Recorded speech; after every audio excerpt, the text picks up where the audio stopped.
Honestly, I felt sick, given the journey that so many of these poor people have been on for so many years already. This feels like just another kick in the guts, really, when many of them feel so let down.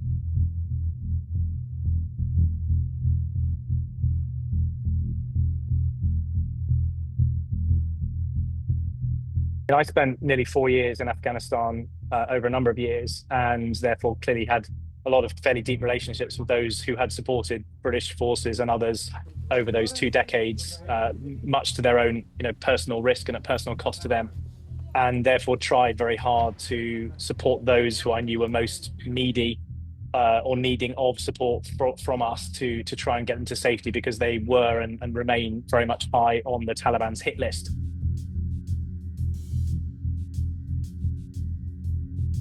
We helped get a number of people out of the country, some of whom are now settled and massively contributing to life in the UK.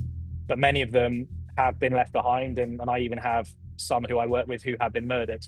That's been publicly seen and confirmed that errors and mistakes and administrative issues caused them to be rejected or turned away. Even one former soldier who worked with us, or actually a police officer, was inside the British camp about to be flown out, and after 2 days somebody went down the list and saw that the name on the ID card was spelt slightly differently from the Excel spreadsheet, and he was kicked out, and then he was murdered in front of his 5 kids and his wife.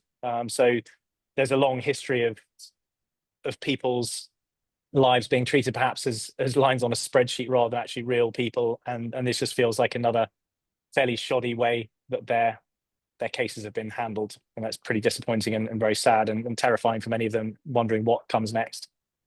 That's a horrific story to hear, and it's just one example of how serious this threat is, and particularly directed against people who did so much to try and support the effort of British forces. I mean, do you think people in the UK have a proper understanding of that? I don't think so. I mean, many will, but I'm sure most don't realize quite how much risk personally that a lot of these partners of ours went through to support what we wanted to do as a nation to protect British interests. They really did put their lives on the line, and many of my friends and colleagues who were Afghans were killed. I mean, I was on a patrol once where an Afghan partner of mine stepped on a mine just in front of me and just disappeared. He exploded, and that was that. So I'm not sure people really understand quite how much risk they were willing to take on our behalf, and it's that sort of detailed knowledge gets lost over time. But I think one thing that worries me a lot is I've seen some commentary in the last 24 hours that, well, many of the names on this list probably wouldn't be at that great a risk, and therefore it's not perhaps as bad a mistake as has been suggested. But we have to remember this is just one part of a jigsaw where there are many other pieces that have already been captured, let's say, by the Taliban. When we left in such a hurry, there are many Afghan organizations that we and other coalition partners supported, where there is a lot of personal information about Afghans and how they supported different coalition elements. So while this list in and of itself may not be as damaging as some have suggested for a majority on the list, for some it absolutely is the target on their back. And for others, it will just be another piece of the jigsaw that confirms that they are people of interest to the Taliban. And I've, again, had people who are in neighboring countries who thought they were safe because we've managed to get them across various borders, and they have been found. Phone numbers, every time they've changed their phone number, they are still being found. So there are many ways in which the Taliban can put these pieces together to form a picture, and this is just a very damaging piece, just the latest in a long line, unfortunately. And what are you hearing from your network, Afghan and forces? Well, I've had many messages already just in the last 24 hours saying, "What do I do?" Mostly from people who are still inside Afghanistan, who, tragically are still sitting there with printed copies of their Foreign Office or FCDO emails saying, "We understand you didn't get out with the evacuation. You are eligible, and we will look after you, and we will support you." Nothing has happened since 2021 for some of those people, so they are seeing the UK as a partner they can't trust, which is terribly sad, and it doesn't put us in a very good place for if we were to rely on others in the future to support again UK interests to further what we want to do. So they are terrified, many of them, because they know that they are targets. Thankfully, some have made it out, but many will not now. Can you also just give us a sense for people like you who served in the British Army or the wider British forces and have those connections? Is there a feeling of being let down?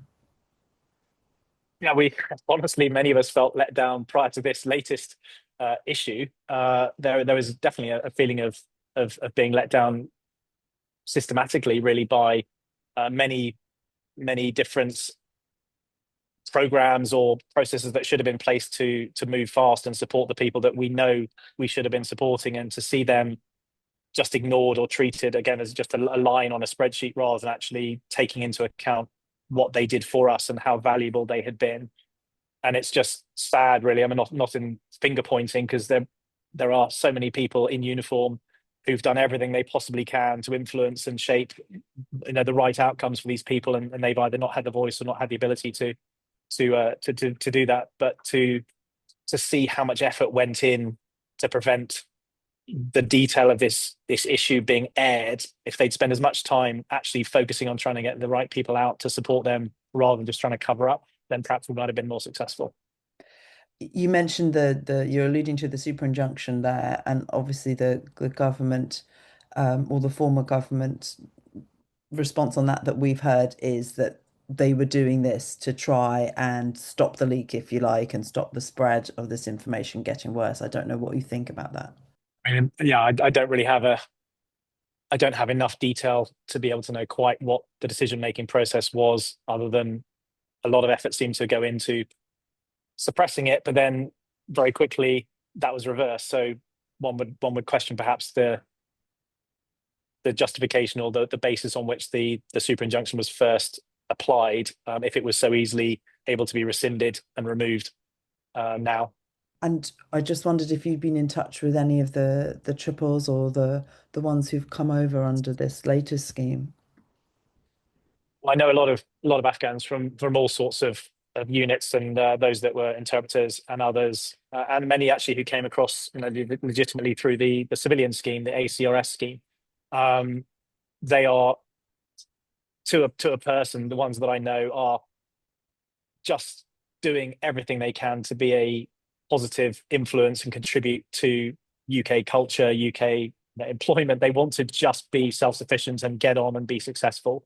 And they are, well, everybody certainly that I know, they are so grateful that the UK has given them that opportunity, and they want to give back as quickly as possible. And I think that, again, can be lost in the noise of some of the commentary around, that people don't realize that these people don't want to come and be on welfare, let's say. They want to come, and they're proud, and they have skills, and they want to contribute. And that's really exciting to see successes. I mean, one friend has just opened a restaurant, an Afghan restaurant, in a city that never had an Afghan restaurant. So they're quite entrepreneurial, and give them a chance, they will be successful, and that's wonderful to see. But there are many more that probably should have been given that chance who now won't have one. Thanks for watching. For more from BFBS Forces News, like and subscribe to our channel.